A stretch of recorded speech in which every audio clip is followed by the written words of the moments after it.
Hello everyone, আসসালামু আলাইকুম। Welcome to my channel life spiced by Fatema. আশা করি সবাই ভালো আছেন।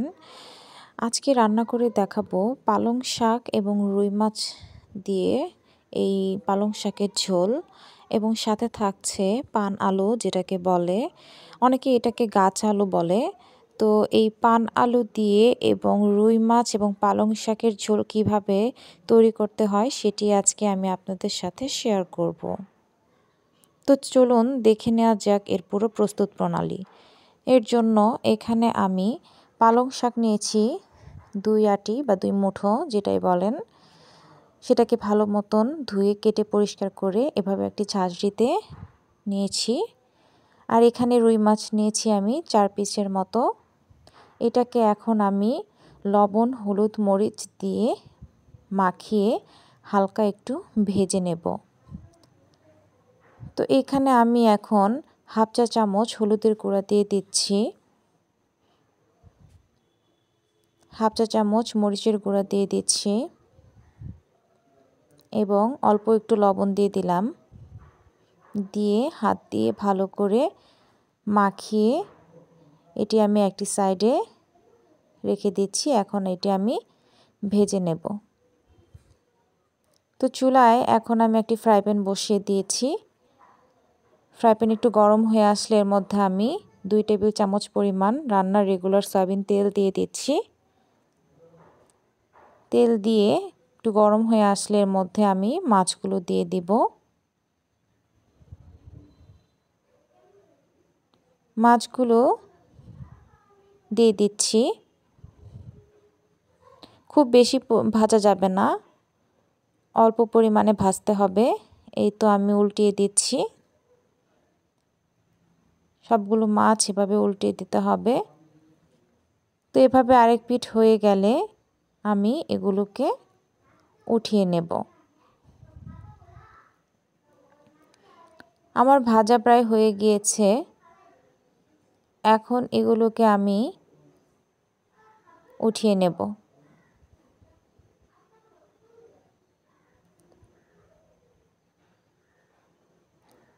আমি আরেকবার উল্টিয়ে দিলাম।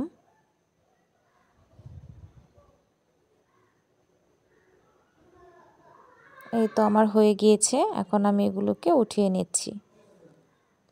বেশি পরিমাণে ভাজা যাবে না।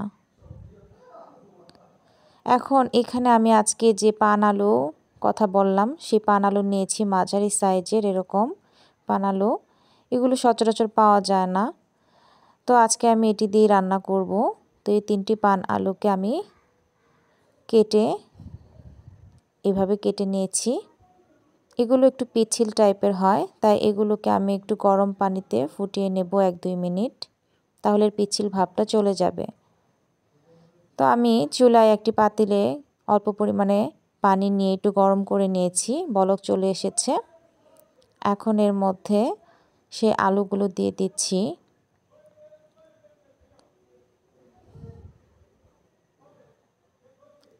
এভাবে একটু নেড়ে চেড়ে 1-2 মিনিট রাখলেই হয়ে যাবে। তো আমি এখন এটিকে উঠিয়ে নিচ্ছি।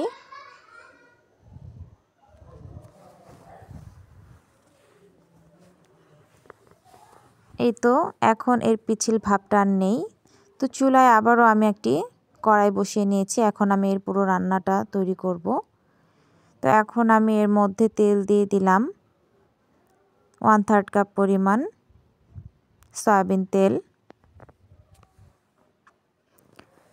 এখন এর মধ্যে আমি হাফ কাপ পরিমাণ পেঁয়াজ কুচি দিয়ে দিচ্ছি। পেঁয়াজ দিয়ে এভাবে একটু নেড়ে দিতে হবে। এভাবে একটু সফট হয়ে আসলে এর মধ্যে আমি হাফ কাপ পরিমাণ পানি দিয়ে দিচ্ছি। এখন একটু নেড়ে এর মধ্যে একে একে সব মশলাগুলো অ্যাড করব।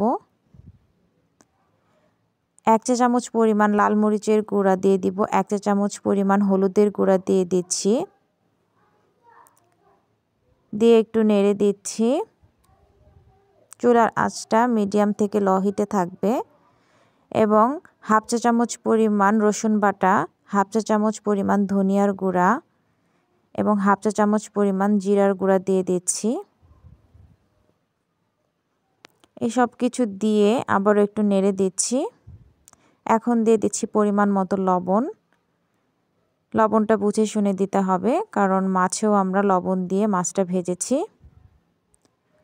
তো এভাবে যখন একটু মশলাটা কষানো হবে তখন এর মধ্যে আলুগুলো দিয়ে দিচ্ছি। আলুগুলো দিয়ে এভাবে একটু কষিয়ে নিতে হবে। আলুগুলো একটু কষানো হয়ে গেলে এর মধ্যে আমি 4-5টি কাঁচামরিচ ফালি করে নিয়েছিলাম, সেগুলো দিয়ে দিচ্ছি। এখন এর মধ্যে দিয়ে দিব সেই কেটে ধুয়ে পরিষ্কার করে রাখা পালং শাক। পালং শাকগুলো দিয়ে ভালো করে নেড়ে চেড়ে দিতে হবে। এই পর্যায়ে কোনো পানি দেওয়ার প্রয়োজন নেই, কারণ শাক থেকে এমনিতেই পানি উঠে আসবে। তো এভাবে শাক দিয়ে আলু এভাবে ভালো করে একটু কষিয়ে নিলাম। তারপরে এখন আমি পরিমাণ মতো পানি দিয়ে দিব, যতটুকু রান্না হতে লাগে, কারণ শাক থেকেও পানি অনেকটাই উঠে আসবে। তো এভাবে করে দিয়ে আমি একটু নেড়ে চেড়ে ঢাকনা দিয়ে দিব। ঢাকনা খুলে কিছুক্ষণ পর এই তো দেখতে পাচ্ছি, আপনারাও দেখতে পাচ্ছেন, অনেকটা পানি বের হয়েছে শাক থেকে। তো শাক এমনিতেই নরম একটা জিনিস, বেশিক্ষণ লাগে না সেদ্ধ হতে। তো আলুটা সেদ্ধ হওয়ার জন্য যতটুকু সময় লাগে, চুলার আঁচটা মিডিয়াম আঁচেই থাকবে। এখন আমি এর মধ্যে সেই ভেজে রাখা মাছগুলো দিয়ে বসিয়ে দিচ্ছি, যেন মাছের ফ্লেভারটাও রান্নার মধ্যে ঢুকে যায়। তো এখন আবারও আমি ঢাকনা দিয়ে দিলাম। কিছুক্ষণ পর ঢাকনা খুলে নিলাম। এই তো আমার রান্নাটা প্রায় হয়ে গিয়েছে।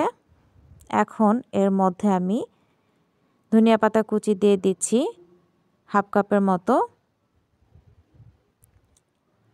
ধনিয়া পাতা কুচি দেওয়া হয়ে গেলে আমি আবারও একটু ঢাকনা দিয়ে ঢেকে চুলার আঁচটা বন্ধ করে দেব। এই তো আমি নামিয়ে নিয়েছি একটি বাটিতে পরিবেশন করার জন্য। তো তৈরি হয়ে গেল খুবই সহজ এবং সহজ কিছু উপকরণ দিয়ে আজকের এই মজাদার রান্না, রুই মাছ এবং পালং শাকের রান্না। রুই মাছ দিয়ে পালং শাক এবং এই পান আলু দিয়ে কিভাবে এত সুন্দর একটি মাছের ঝোল রান্না করা যায় সেটি আজকে আমি আপনাদেরকে দেখিয়ে দিলাম। আপনারা চাইলে এভাবে করে বাসায় রান্না করতে পারেন। তো সবাই ভালো থাকবেন। আজ এই পর্যন্তই। আল্লাহ হাফেজ।